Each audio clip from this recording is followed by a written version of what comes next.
Voilà le harnais Execo X Shirt. Donc ce harnais est déjà très léger. C'est un harnais, j'ai l'habitude de dire que quand on court, on cherche les chaussures les plus légères. Et bien là, le harnais permet d'avoir aussi quelque chose de très léger sur le dos du chien. Première particularité ici, il a un col rond. Donc il ne s'écartera pas aussi facilement qu'un col qui est coupé en V comme sur les autres harnais. Ensuite, vous avez ici une bande qui est plus large au niveau des épaules, mais qui ne gênera pas au niveau du mouvement, à partir du moment où la taille est bien choisie, bien sûr. Ça permet surtout d'éviter au harnais de rouler et de bouger sur le chien. On rencontre quelquefois des harnais qui sont à moitié à côté du chien lorsqu'il est au repos. Celui-ci, il est bien calé dessus, il ne bouge pas.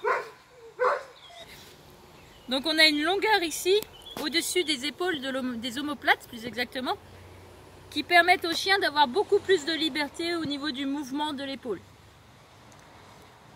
Ensuite vous avez une croix, ici sur le dos, qui est située un petit peu différemment par rapport à d'autres harnais X-Back beaucoup plus classiques, et qui permet vraiment au harnais d'être calé sur le chien. Il y a une longueur ici, qui permet en fait que le harnais reste sur place quelle que soit la discipline que vous pratiquez, puisque la bande derrière se soulèvera en laissant le harnais en place. Donc il faut savoir, c'est que sur ce harnais là, le bout du harnais, c'est la partie orange, la partie qui est ici, les sangles ne comptent pas. Et ensuite vous avez la cordelette pour attacher le chien. Donc pour mettre le harnais, comme pour tous les harnais X-Back, l'idéal étant de mettre une main dans le col, on prend la croix, on prend l'arrière du harnais, tout ça dans la même main, ce qui fait que vous n'avez qu'une seule partie ici à enfiler sur le chien. Hop! Et c'est enfilé. Ensuite, on remet bien le collier du chien ici à l'avant pour ne pas gêner dans le harnais. Vous prenez la patte du chien le plus bas possible ici pour la passer dans le harnais à l'avant. Papate. On n'écarte surtout pas les pattes du corps, hein. On n'amène pas les pattes comme ça. Le chien n'a pas cette articulation, il peut faire que ça.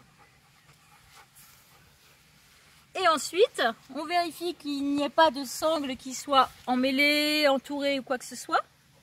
Et ici, hop, on vérifie que la taille soit bonne sur le chien en tirant vers l'arrière et en maintenant le chien à l'avant. Donc ici, c'est comme s'il était en traction, le chien s'allonge, le harnais va beaucoup s'allonger sur le dos du chien lorsqu'il va courir. Et du coup, cette partie-là doit arriver hop, à la base de la queue quand le chien tracte. Et surtout, on ne compte pas cette partie-là, qui elle est plus longue, exprès, puisque vous serez en canicross, cani-VTT, vous allez soulever et on voit que le harnais reste à sa place. On est en traîneau ou autre, puisque ce harnais-là est même porté sur la Grande Odyssée. On peut baisser, ça ne gênera pas non plus. Et là, le Kivik est habillé pour courir. Donc le harnais, comme beaucoup maintenant, il a des bandes réfléchissantes un petit peu partout. Pour le retirer, on avance le harnais vers l'avant du chien.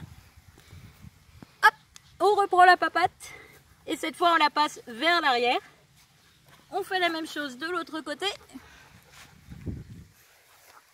Et on passe le collier derrière le col du harnais et on retire comme un pull.